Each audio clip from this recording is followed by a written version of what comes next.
Visual artists and performing artists have something in common. They both like to create a bit of drama and excitement in their work.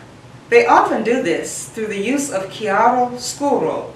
In the Italian, Chiaro Scuro means light and dark. In fact, the contrast between light and dark.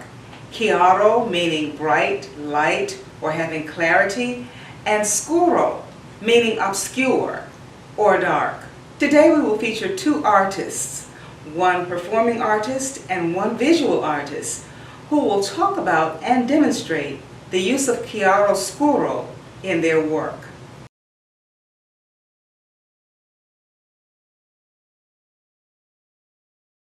The piece that I'm about to play is Frühlingsrauschen. Translated to the English, that means Rustles of Spring. Rustles of Spring was composed by Norwegian composer Christian Sinding, and it's marked agitato.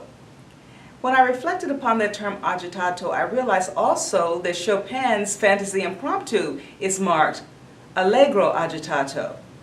And where there are some similarities in their compositional styles, those markings caused me to reflect upon how does a composer achieve the notion of agitato, and how does a composer convey agitato in the music that he or she composes. Frédéric Chopin used the polyrhythms extensively, the fours against threes, and that was throughout the piece. And while Christian Sinding does use some polyrhythms, he relies very greatly upon the contrast between light and dark. The major, the minor, starting with the minor arpeggios, moving to the major arpeggios, creating a chord sequence in that new tonality, returning to the old tonality. And that movement from light to dark in the painting and artistic world is known as Chiaro Scuro. Chiaro meaning light and scuro meaning dark. So the tension is created, the agitato is created by the contrast between the minor and the major in the Christian Sinding piece that I'm about to play. Also, the use of chromaticism heightens the agitation or the agitato. For example, let me just pull one passage.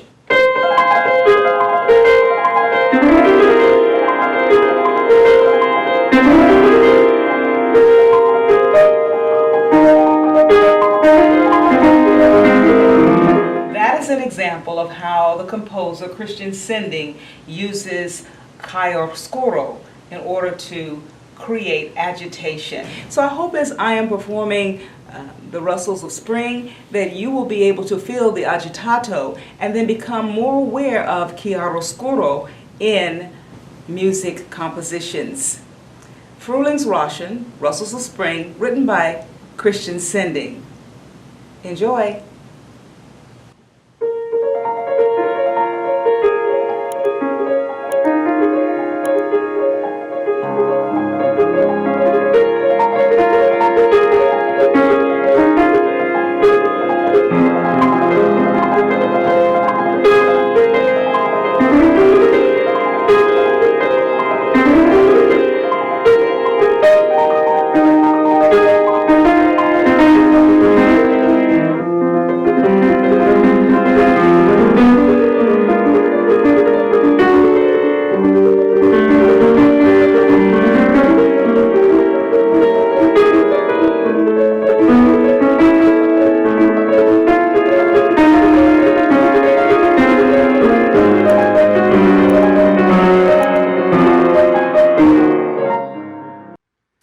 Hello, my name is Dr. Edwin Smith. I want to talk just a little bit about chiaroscuro. I am a visual artist, and I employ this technique in my work. Artists who intentionally use or have a focus on chiaroscuro actually want to add more drama into their work.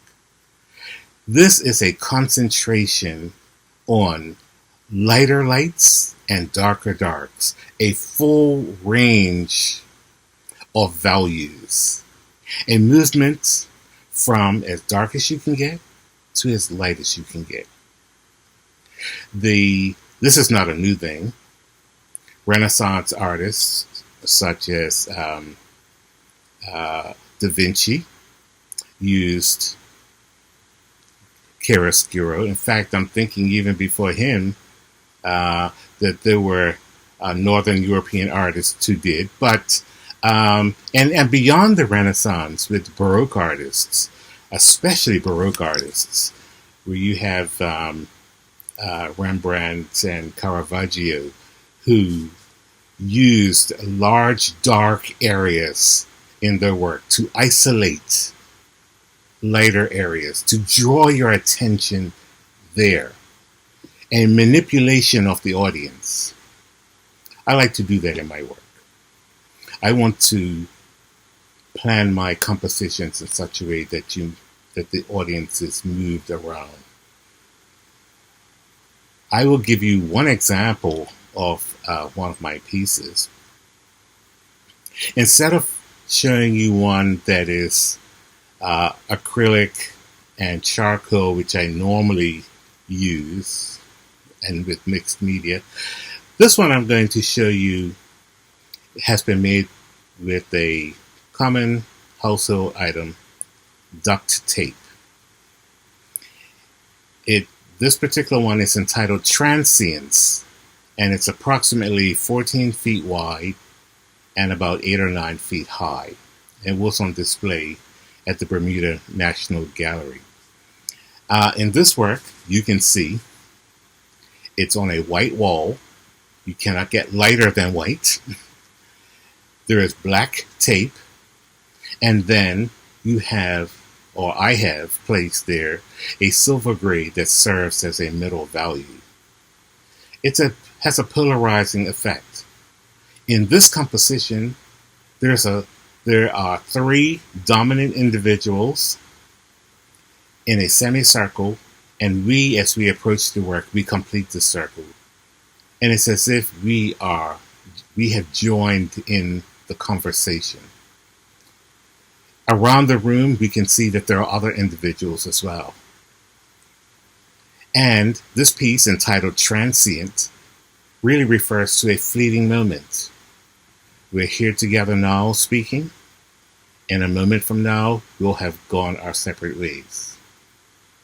I believe the polarizing effect, or the dramatization, has come about because of the use of chiaroscuro, an emphasis on extreme values. And I encourage you, as you contemplate, as you view not only visual arts, but all sorts of art forms, that you look for the contrasts, you look for the movements, and see how that work is that much better because of the journey that the artist took you on by the use of contrasting values. My colleague, Dr. Edwin Smith, talked to us about the use of chiaroscuro in visual art. He cited painters such as the Italian Caraviccio, who lived in the Renaissance in the 1500s to about 1609. And then we have Rembrant, who was a Baroque artist who lived in the late 1600s, dying in 1669. And they both used a change from light to darkness, or changing the value of a painting. We're going to talk about now the classical era, the very next era, and we'll use W.A. Mozart, one of my favorite composers, and we'll use his Sonata K310. In this sonata, Mozart uses the shift from the major key to the minor key to change or to create chiaroscuro and to change the mood. In art, we talk about the change in value. In music, we talk about the change in mode to create chiaroscuro. Mozart wrote this sonata in 1778 when he was in his early 20s. It was written during the same month of the death of his mother. And so it is thought that the chiaroscuro and the change in mood and the change in mode from major to minor was part of Mozart's expression about his bereavement.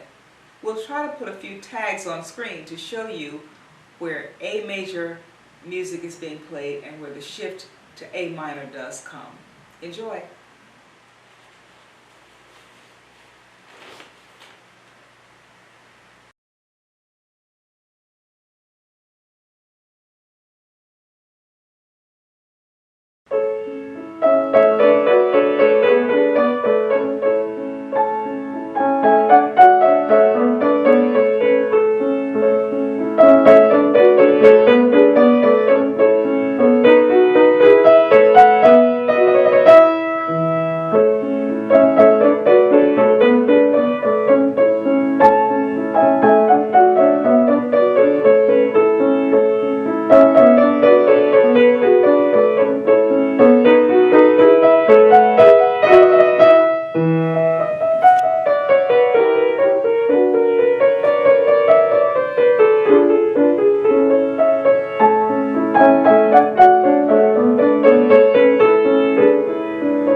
demonstrate Chiaro in music than to use the 1939 hit Ain't Misbehavin', composed by Fats Waller. This Art Tatum rendition of that Fats Waller great hit uses chiaroscuro liberally through the use of tritones and chromaticism. This song is written in the key of E flat major, but the Art Tatum version uses ample tritones, darker harmonies, and the use of chromaticism to bring out that mystique, that drama, and to create excitement about the piece. Ain't Misbehavin'.